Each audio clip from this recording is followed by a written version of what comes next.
Hi, it's me again with Corel Draw Tips and Tricks. How you draw this, there's really one big step that helps a bunch when you're drawing this. We're going to take this one out of the way. I'm going to take a polygon set on 8-sided, and I'm going to hit P to put it in the center of the page. I'm going to take the shape tool, select all the nodes, convert them to a curve, and then go right here to smooth nodes. Now I'm going to Control D and make a duplicate alternate C, which I really don't have to because this is in the center. And I'm going to rotate it 22.5 degrees. Now here's kind of the key. This is straight up and down. So let's zoom in here.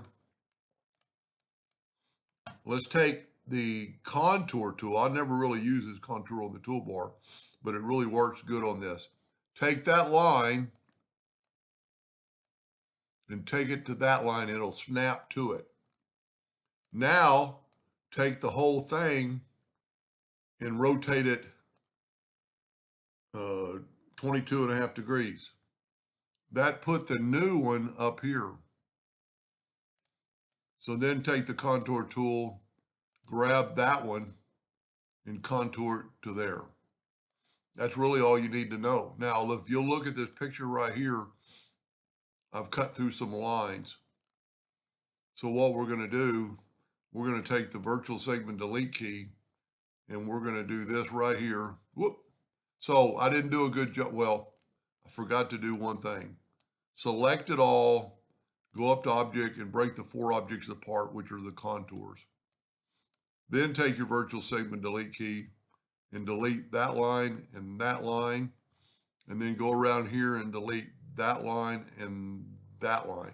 Now, if you will take this and group it together, Control G, take your Smart Fill tool, doesn't really matter what color, we're going to use that blue and red, change it to red, and fill in that with red. Now if you remember, we rotated 22.5 degrees, but these together are 45. But we're going to use the interactive fill tool first. So I'm going to select the red one. I'm going to get the interactive fill tool, and I'm going to swipe across, and I'm going to put darkness like it's going behind that blue. That's a little bit too much. And you can move the slide bar. You can actually move the black. Then do the same thing to the blue. Put a little, I mean, you don't have to use my colors. You could use 2 different colors. Now, if you grab these 2 objects, Control G to group it, Control D to duplicate it, and alternate C or move your rotation to the center. But what's good about this, now we can move this out of the way. Well, that's a pretty cool pattern right there. Now we got a duplicate, Control or alternate C. So you know what? I must not have it grouped together. Control D, alternate C, and rotate it 45 degrees, and that puts it equal. Now, if we put a black box around this thing, it really makes it, the darkness stand out, and like it's really a woven pattern.